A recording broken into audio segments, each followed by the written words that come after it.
Ногоон байгууламж нь хотын агаарыг цэвэршүүлж, агаарыг чигшүүлж, шороо тоосчлтыг багасгаж байдгаас гадна хүмүүсийн ажиллах, амьдрах тогтоо нөхцөлийг бүрдүүлж, хотын экосистемийг зохицуулдгаараа өндөр ач холбогдолтой юм а. Ногоон байгууламжаа нэмэх зорилгоор Орхон аймгийн жилдэх 2 удаа бүх нийтээр мод тарьж, түүнийгээ арчлан усалж тордох гээд олон хүний хөдөлмөр шингэдэг. Гэтэл зуны улиралд малчин өргөх хотын ногоон байгууламжинд тусах тохиолдол гараад байгаа ч.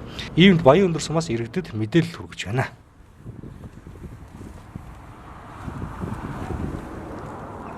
Эрдэнэт хот бол одоо бас төвлөрсөн нэлийн томоохон хотоо. Тийм учраас одоо бас малчин баг байгуулсантай холбогдуулаад малчтыг одоо төвөөс гаргах, төвдөр мал байх байлахгүй одоо ийм одоо шийдвэр гарсан. За бид хүмүүс малчтаа мэдээлэл хүргэн ажиллаж байгаа. Энэний дагуу бол одоо бас малчин хорооллон улаантлал хот байгуулагдсан. За энэ дагуутай холбоотойгоор 100 болохоор манай руу одоо бас орж ирж нийт эзэмшлийн зам талбай, ногоон байгууламж одоо сүйтгэх ийм ажил нэлээ төвхтэй ажил тулгардаг. За энэний дагуу бид хүмүүс бол одоо бас ногоон бүсийг тодорхойлоод зураглан гаргацсан. Энэ ногоон бүсд бууж байгаа айлууд бол одоо бас буулахгүй байгаа. За энэ бууж байгаа айлуудаа анхааруулж хэлэхэд бол хотын ногоон бүс рүү орсон нөхцөлд бол одоо зөрчлийн тухай хууль бусад одоо энэ хууль дүрмийн хүрээнд бол арга хэмжээ тооцохоор авч ажиллаж байгаа. За манай иргэд бол ерөнхийдөө энэ дээр бас нэлээд хариуцлагатай ажиллах шаардлагатай. Одоогийн байдлаар бол манай мал эмнэлгийн одоо утгачуулах газар, үржлийн тасаг бүгд нийлээд одоо бас энэ дээр ажиллаж байна. За бас одоо энэ ногоон бүс рүү орж ирж бууснараа бидний бүтээн байгуулалт нь бол нэлээд сөрөг нөлөө үзүүлдэг учраас иргэд маань бас ухамсартайгаар энийг одоо биелүүлэх шаардлагатай.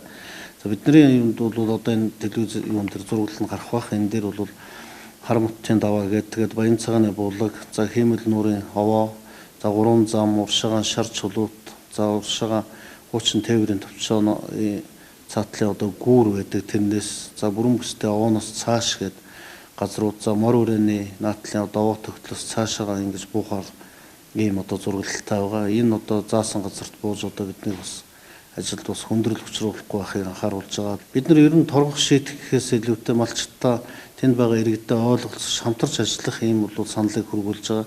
Ер нь бол бид бүхэн одоо хамтарч ажил одоо өнгө үзэмжтэй байлгана. Энэ хууль дүрмийг хамтарч одоо хэрэгжүүлэх учраас малчт маань энэ дээр бас зөв ойлгож зөв одоо бас бидэнтэй хамтарч ажиллах шаардлагатай байхаа л гэж бодож байна.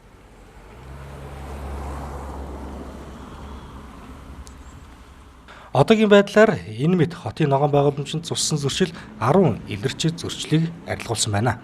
Ногоон байгууламж нь хур бороо орсны дараа борооны усыг барих, хадгалж үлдээх замаар агаарын чигшлийг 8% хэсэгдэг. Мөн орчин тойрны чигшлийг 70-50%-ийг хөрсөн шингээдэг. Хуура шилт ихтэй хүн ам, машин олонтой хоттой агаар мандлыг тижээж бидэнд цэвэр агаар өгч буй хотын ногоон байгууламжаар иргэд хамтдаа хамгаалж ногоон байгууламжаа нэмэх нь чухал учир иргэдийг ухамсартай хандж хотоо хайрлахыг Баян өндөр сумаас уриалж байна.